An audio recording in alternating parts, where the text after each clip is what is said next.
Hi everyone, welcome to HTML software training. So మన previous వీడియోలో multiple components ఎలా create చేయాలి, వాటిని రియల్ టైమ్ ఎలా యూజ్ చేయాలో ఒక చిన్న శాంపిల్ యాప్ ద్వారా చూసాం. సో ఎవరైనా మిస్ అయినట్టయితే ఆ పర్టికులర్ వీడియోని డిస్క్రిప్షన్లో నేను యాడ్ చేస్తాను. ఆ వీడియో లింక్ డిస్క్రిప్షన్ పెట్టవచ్చు. సో ఈ వీడియోలో మనం ఏం చేద్దామంటే, సో బేసిక్గా యాంగులర్లో డేటా బైండింగ్ అంటే ఏంటి, సో డేటా బైండింగ్లో like what are the different techniques in the data binding. So data బైండింగ్లో మనకి డిఫరెంట్ టెక్నిక్స్ ఏమైతే ఉన్నాయో వాటిని ఒకసారి చూద్దాం.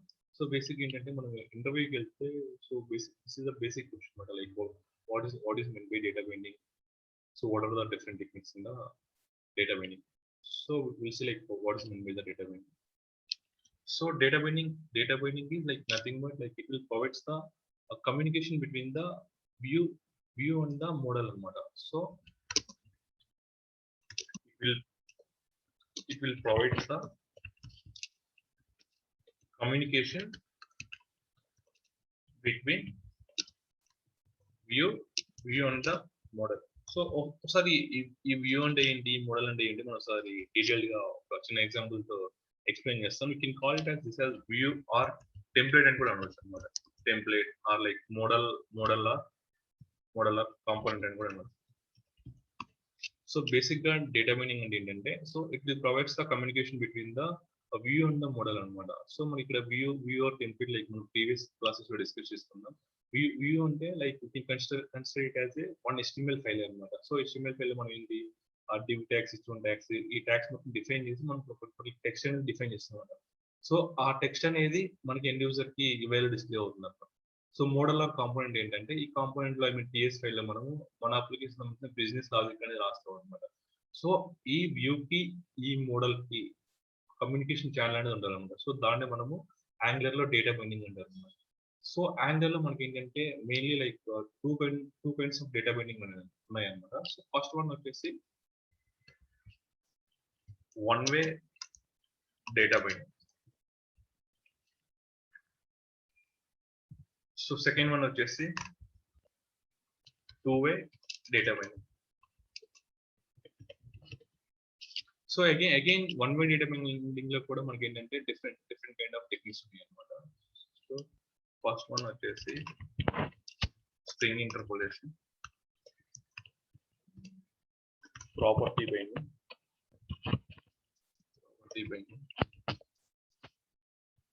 సో ఇంకోటి వచ్చేసి ఈవెంట్ బైండింగ్ అనమాట. సో మనం ఈ వీడియోలో ఏం చేద్దామంటే one way data binding techniques గురించి ఒకసారి ఇన్ డీటెయిల్ ఎగ్జాంపుల్స్ తో డిస్కస్ చేసుకున్నాం. So two way data binding వచ్చేసి మనం ఫర్దర్ వీడియో లేకపోతే నెక్స్ట్ వీడియోలో కవర్ చేద్దాం. So first like will go to the string interpolation అనమాట. సో బేసిక్ గా ఇది శాంపిల్ అప్లికేషన్ అనమాట. శాంపిల్ అప్లికేషన్ ఆల్రెడీ రన్ చేస్తున్నాను. సో నేను క్రోమ్ లో క్లోజ్ 4200 ఉంటాయి. ఒక శాంపిల్ అప్లికేషన్ రన్ అయ్యి మనకు సింపుల్ నేను టెస్ట్ చూపిస్తాను, like what is data binding in angular అనమాట. సో బేసిక్ గా నేను ఇక్కడ యాప్ ని ఎక్స్ప్లెయిన్ చేస్తాను. సో మనకి ఏంటంటే ఇక్కడ app.component.html ఉంది. సో app.component.ts ఉంది అనమాట. సో నేను ఇక్కడ ఏం చేశానంటే ఒక శాంపిల్ డివ్ అంటే బూట్ స్టాప్ డివ్ తీసుకున్నాను. డివ్ కింద డివ్ క్లాస్ అలర్ట్ ప్రైమరీ అని చేశాను. సో ఇక్కడ టెక్స్ట్ ఇచ్చాను అనమాట. సో మనకి ఇక్కడ రియల్ టైం ఏంటంటే ఈ టెక్స్ట్ ఏదైతే ఉందో like what is data binding in angular అనేది మనం ఏంటంటే రియల్ టైం లేదా కాంప్లెక్స్ రూబలికేషన్స్ లో ఇలా ఇట్లా టెక్స్ట్ ఏదైతే ఉందో దీన్ని ఇలా హార్డ్ కోడ్ మనం మాన్యువల్ గా టైప్ చేయాలి. సో ఈ పర్టికులర్ టెక్స్ట్ ఏంటంటే మనకి డైనమిక్ గా మనకి బ్యాక్ ఎండ్ నుంచి వస్తుంది అనమాట. బేస్డ్ ఆన్ రిక్వైర్మెంట్ అనమాట. ఫర్ ఎగ్జాంపుల్ నాకు ఇక్కడ app.component.html లో ఈ టెక్స్ట్ ఉంది. ఫర్ ఎగ్జాంపుల్ నాకు నేను ఒక h2 ఎలిమెంట్ తీసుకుంటాను. h2 ఎలిమెంట్ తీసుకొని నాకు ఇక్కడ component.ts లో ఫర్ ఎగ్జాంపుల్ నాకు టైటిల్ అని ఉంది. Title equals to sample web app అని ఉంది. సో ఈ పర్టికులర్ టెక్స్ట్ కదా, ఈ శాంపిల్ వెబ్ యాప్ అనేది నాకు యూఐలో నాకు ఏంటంటే ఇక్కడ what is data binding in angular. So దీని తర్వాత నాకు h2 ట్యాగ్ లో ప్రింట్ చేయాలి. సో దానికోసం నేను ఏం చేస్తానంటే I'll take one simple h2 tag. So here like I'll use the double curly braces అన్నమాట. So double curly braces use చేసి, సో ఇక్కడ నేను app.component.ts లో ఈ యాప్ కాంపోనెంట్ మనం ఒక ప్రాపర్టీ టైటిల్ ఒక ప్రాపర్టీ డిఫైన్ చేస్తాను కదా. సో ఈ ప్రాపర్టీ నేను ఇక్కడ HTML ఇస్తాను అనమాట. సో కాపీ చేసుకున్నాను నేను దాన్ని ఇక్కడ డబుల్ కర్లీ బ్రేసెస్ ఇస్తాను. సో సేవ్ చేస్తాను. సో సేవ్ చేసిన ఇక్కడ నేను దాన్ని h2 లో డిఫైన్ చేసి ఆటోమేటిక్ గా ఇక్కడ శాంపిల్ వెబ్ యాప్ అని వచ్చింది అనమాట. This is called data binding అనమాట. సో ఇక్కడ మనం ఏం చేస్తున్నాం అంటే మనకి ఇక్కడ టీఎస్ ఫైల్లో I mean you can call it as model or component అనమాట దీన్ని.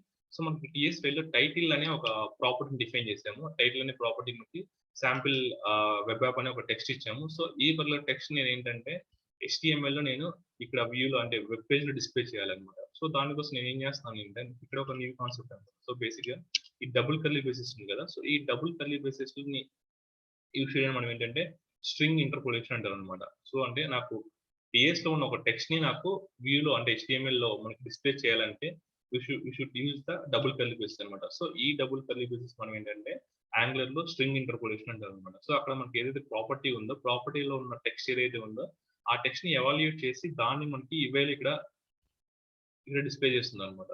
So this is called string interpolation. ఇది ఒక సింపుల్ ఎగ్జాంపుల్ అనమాట. సో ఫర్ ఎగ్జాంపుల్ ఇప్పుడు నేను ఇది కంట్రోల్ జెడ్ చేస్తాను, title. So title, so for example ఇప్పుడు నేను ఏం చేస్తాను అంటే కాంపోనెంట్ డాట్ టీఎస్ లో టైటిల్ శాంపుల్ వెబ్ యాప్ ఉంది కదా, దీన్ని నేను హలో వరల్డ్ గా చేంజ్ చేస్తాను. సో నాకు ఇలా ఆటోమేటిక్ గా చేంజ్ అయిపోయింది అనమాట. ఎందుకంటే మన ప్రాపర్టీ యొక్క టెక్స్ట్ మనం టీఎస్ లో చేంజ్ చేస్తాం కాబట్టి. సో మనకి రియల్ టైమ్ అప్లికేషన్స్ ఏంటంటే మనకి ఈ పర్టికులర్ అంటే ఈ డేటా స్ట్రింగ్ ఇంటర్పోలేషన్ చాలా ఇంపార్టెంట్ అనమాట. సో ఈ పర్టికులర్ టెక్స్ట్ హలో వర్డ్ నేను ఏదైతే ఇక్కడ ప్రాపర్టీ నుంచి ఇక్కడ టీఎస్ లో డిఫైన్ చేస్తాను, ఇది మనకి ఏంటంటే డైనమిక్ మనకి బ్యాక్ అనేది సమ్ టైమ్స్ సర్వర్ సైడ్ నుంచి రావచ్చు, లేదంటే మనం ఇక్కడ ప్రాపర్టీస్ డిఫైన్ చేసుకొని ఆ ప్రాపర్టీస్ మనకి వ్యూలో డిస్ప్లే చేసుకోవచ్చు అనమాట. ఫర్ ఎగ్జాంపుల్ ఇప్పుడు నేను జస్ట్ ఇది ఒక స్ట్రింగ్ తీసుకున్నాను. ఫర్ ఎగ్జాంపుల్ ఒక నెంబర్ తీసుకున్నాను. For example sample number. So type వచ్చేసి నేను నంబర్ ఇస్తాను ఈక్వల్స్ టు ఫర్ ఎగ్జాంపుల్ 250 అంటాను. సో ఇప్పుడు ఈ పర్టికులర్ నెంబర్ నేను ఎక్కడ డిస్ప్లే చేయాలి. సో నేను ఏం చేస్తాను, ఇది ఒక ప్రాపర్టీ కదా, సో ఈ ప్రాపర్టీ తీసుకొని సో ఇక్కడ నేను ఒక పారాగ్రాఫ్ ఎలిమెంట్ తీసుకుంటాను. సో పారాగ్రాఫ్ తీసుకొని డబుల్ కర్లీ బ్రేసెస్ వచ్చేసి సో డబుల్ కర్లీ బ్రేసెస్ లో నేను శాంపిల్ నెంబర్ అంటాను అనమాట. సో ఆటోమేటిక్ నాకు 250 అనేది ప్రింట్ అయిపోయింది అంట.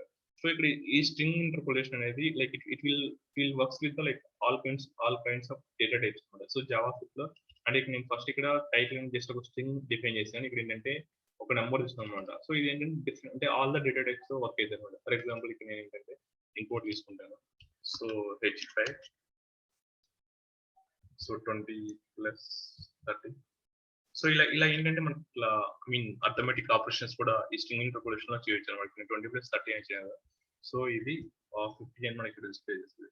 So these are called like string interpolation అనమాట. సో ఇది మొత్తం ఏంటంటే నాకు ఒక కాంపోనెంట్ లో ఒక టెక్స్ట్ ఉంది, ఐ మీన్ కాంపోనెంట్ లో ఒక ప్రాపర్టీస్ ఉన్నాయి. ఆ పర్టికులర్ ప్రాపర్టీస్ ని నేను HTML లో డిస్ప్లే చేయాలి, ఐ మీన్ వ్యూ లో డిస్ప్లే చేయాలన్నమాట. సో దానికోసం ఏం చేస్తాను అంటే స్ట్రింగ్ ఇంటర్పోలేషన్ అనే మీన్ టెక్నిక్ ద్వారా మనము డేటా ఏదైతే ఉందో ఆ డేటాని డిస్ప్లే చేస్తాం అనమాట. ఐ మీన్ ఫర్ ఎగ్జాంపుల్ నేను ఒక ఆబ్జెక్ట్ తీసుకుంటాను, పర్సన్ సో ఇక్కడ నేను పర్సన్ నేమ్ వెంకట్ అంటాను, ఏజ్ 29.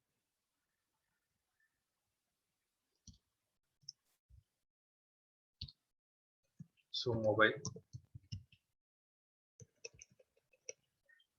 సో ఇప్పుడు మనం ఏం చేద్దాం అంటే ఇక్కడ ఈ వెంకట్ అని కదా, సో ఈ వెంకట్ అనే దాన్ని మనం ఒకసారి HTML లో ప్రింట్ చేద్దాం. సో ఫర్ ఎగ్జాంపుల్ నేను ఏం చేస్తానంటే ఇక్కడ H3 తీసుకుంటాను. H3 తీసుకొని సో అక్కడ మనకి ఏంటంటే పర్సన్ అనేది ఒక ఆబ్జెక్ట్ కదా, సో ఆబ్జెక్ట్ లో ఉన్న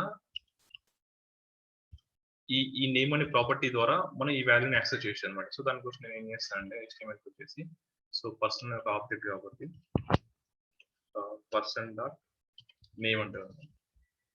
సో వన్స్ మనం బ్రౌజర్ కి వెళ్తే ఆటోమేటిక్గా you can see the I mean ఆ నేమ్ అనమాట. సో వెంకట్ అనేది ప్రింట్ అవుతుంది. ఫర్ ఎగ్జాంపుల్ ఇక్కడ నేను పర్సన్ డాట్ ఏజ్, సో నాకు ఆటోమేటిక్ ఏజ్ అనేది ప్రింట్ అవుతుంది అనమాట. సో స్ట్రింగ్ ఇంటర్పోలేషన్ ఏం చేస్తుందంటే మనకి it will provides the one way data binding అనమాట. సో ఆ వన్ వే డేటా బైండింగ్ కూడా ఎలా అంటే కాంపోనెంట్ టు వ్యూ అనమాట. అంటే మన కాంపోనెంట్ ఒక ప్రాపర్టీ డిఫైన్ చేస్తున్నాము, డిఫైన్ చేసిన ప్రాపర్టీ ఏదైతే ఉందో ఆ ప్రాపర్టీ వాల్యూస్ ఏవైతే ఉన్నాయో ఆ వాల్యూస్ మనము వ్యూలో డిస్ప్లే చేస్తాము. So string interpolation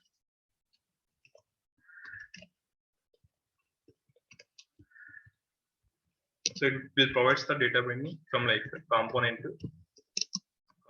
to view on.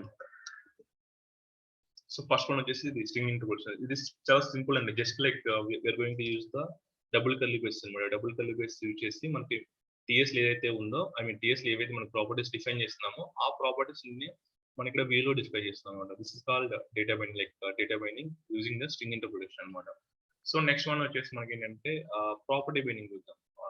String interpretation ఇది property binding. So property binding కూడా సేమ్ ఏంటంటే like it will acts as similar as string interpretation, same string interpretation లా ఉంటుంది, బట్ సమ్ మైనర్ డిఫరెన్స్ ఉంటుంది అనమాట. ఆ difference ఏంటో చూద్దాం. సో ప్రాపర్టీ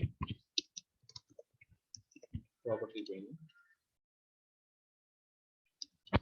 సో ఇది కూడా ఏంటంటే కాంపోనెంట్ వ్యూ. ఫర్ ఎగ్జాంపుల్ నేను ప్రాపర్టీ బైండింగ్ ఏం చేస్తాను అంటే ఇక్కడ ఒక బటన్ తీసుకుంటాను. So button, so for example button ఏమో చేసి సబ్మిట్ అన్నాను.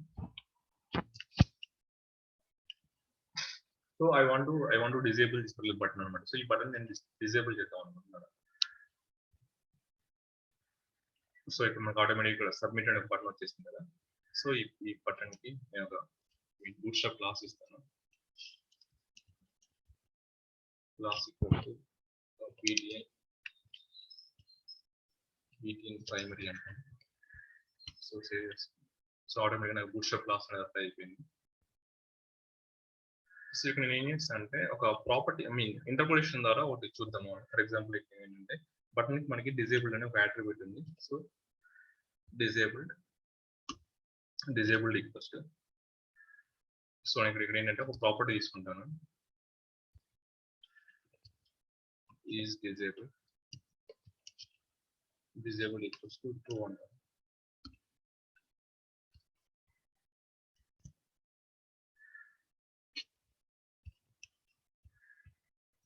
సో ఆ ప్రాపర్టీ ఈజ్ డిజేబుల్డ్ ఉంది కదా. సో ఇది ఒకసారి ఈజ్ డిజేబుల్డ్ ఈ ప్రాపర్టీ.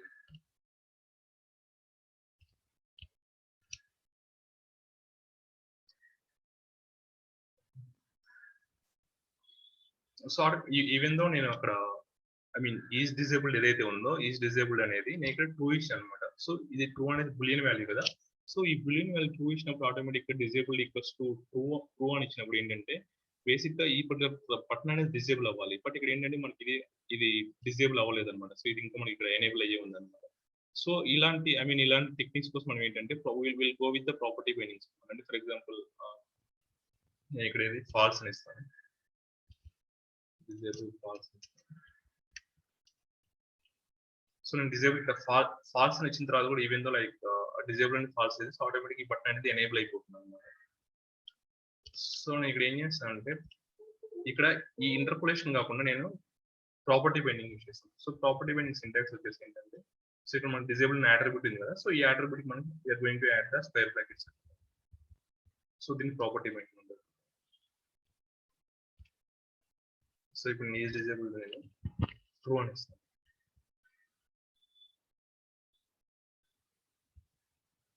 సో మీరు ఇక్కడ చూసినట్టు బటన్ అనేది ఆటోమేటిక్ ఇక్కడ డిజేబుల్ అయిపోయింది. సో ప్రాపర్టీ బైండింగ్ ఏంటంటే బేసిక్ గా ఇంటర్పోలేషన్ ప్రాపర్టీ బైండింగ్ ఏంటంటే రెండు ఆల్మోస్ట్ సిమిలర్ గా ఉంటాయి. సో బట్ ప్రాపర్టీ బైండింగ్ ఏంటంటే we are going to use for the like non string values అంటే బులియన్స్ కి అని బులియన్ డేటా టైప్స్ ఏవైతే ఉంటాయో వాటి కోసం ఏంటంటే ప్రాపర్టీ బైండింగ్ ని ఎక్కువ యూజ్ చేస్తుంటాం. సో బటన్స్ డిజేబుల్ చేయాలన్నా లేకపోతే ఇమేజెస్ కి ఉన్న డైనమిక్ ఇమేజ్ సోర్స్ ప్రొవైడ్ చేయాలన్నా కానీ మనం ఏంటంటే we are going to use with the property binding. So property binding ఏంటంటే it comes with the square brackets అన్నమాట. సింటాక్స్ ఏంటంటే స్క్వేర్ బ్రాకెట్స్ తో వస్తుంది. సో మనకి స్ట్రింగ్ ఇంటర్పోలేషన్ అంటే డబుల్ కర్లీ బ్రేసెస్ తో వస్తుంది. సో నెక్స్ట్ వన్ వచ్చేసి ఏంటంటే ఈవెంట్ బైండింగ్ అంటే చూద్దాం సార్.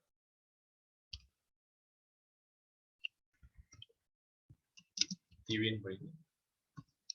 సో ఈవెంట్ బైండింగ్ వచ్చేసి ఏంటంటే వ్యూ టు కాంపౌండ్ ఉంటుంది అనమాట. సో ఫర్ ఎగ్జాంపుల్ నాకు వ్యూలో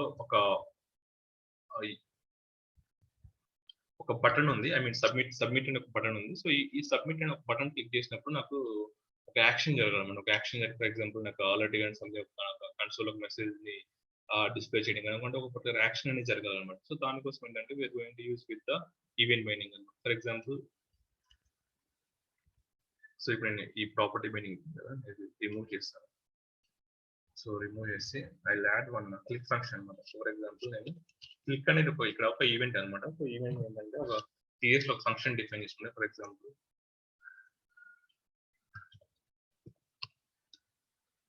సబ్మిట్ నాకు మెథడ్ తీసుకుంటాను.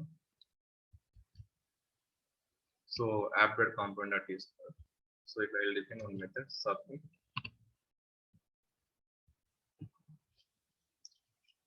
సో అలా బటన్ క్లిక్. సో ఎప్పుడైతే నేను సబ్మిట్ ఆ బటన్ మీద క్లిక్ చేస్తానో, ఆ బటన్ మీద క్లిక్ చేసినప్పుడు ఇప్పుడు జస్ట్ ఒక ఫంక్షన్ డిఫైన్ చేశానండి. ఫంక్షన్ ఆర్ మెథడ్, ఒక మెథడ్ ని సబ్మిట్ అనే మెథడ్ డిఫైన్ చేశాను. ఆ మెథడ్ లో నేను ఏం చేస్తున్నాను అంటే ఒక సింపుల్ అలర్ట్ పాస్ అనమాట. అలర్ట్ లో బటన్ క్లిక్ అని వస్తాను. So this is called like event mining అనమాట. సో ఇక్కడ ఏం చేస్తున్నా అంటే వ్యూలో నాకు బటన్ ఉంది, బటన్ మీద క్లిక్ చేస్తున్నాను. అంటే ఇప్పుడు ఒక ఈవెంట్ నేను ఇక్కడ ఫైర్ చేస్తున్నాను, సబ్మిట్ అని ఒక ఈవెంట్ ఫైర్ చేస్తున్నాను. సో సబ్మిట్ అని ఈవెంట్ ఫైర్ చేసినప్పుడు ఆ కాంపోనెంట్ లో యాక్షన్ అనేది జరగాలన్నమాట. ఇక్కడ యాక్షన్ అంటే నేను అలర్ట్ అని డిఫైన్ చేస్తున్నాను. సో ఫర్ ఎగ్జాంపుల్ ఇప్పుడు ఏంటంటే సో ఈ బటన్ నేను క్లిక్ చేస్తాను. సో నాకు క్లిక్ చేసినప్పుడు ఆటోమేటిక్గా ఈ బటన్ క్లిక్ అని వచ్చేస్తాను. ఫర్ ఎగ్జాంపుల్ ఏంటంటే నేను ఇప్పుడు టెక్స్ట్ చేంజ్ చేయాలన్నా కానీ, సంథింగ్ ఈ వాల్యూ చేంజ్ చేయాలన్నా కానీ, so we can use the event mining అనమాట. సో ఈవెంట్ మైనింగ్ ఏంటంటే మనకి టెంప్లెట్ నుంచి కాంపోనెంట్ అనమాట. టెంప్లెట్ నుంచి కాంపోనెంట్ కమ్యూనికేషన్ జరుగుతుంది. So this is call like different kinds of data mining అనమాట. So first of all ఏంటంటే data mining is nothing but it will provides the communication between the beyond the component, and like mainly like we have two different kinds of data mining. So first one is one way data mining and the second one is two way data mining. So one way data mining కూడా మనకి ఏంటంటే string interpolation, property mining, event mining అనే concept ఉన్నాయి. So మన next వీడియోలో ఏం చేద్దామంటే two way data mining అంటే ఏంటి, like two way data mining లో మనకి అంటే రియల్ టైం ఎలా ఎక్కడ యూస్ చేస్తామని. Thanks for watching.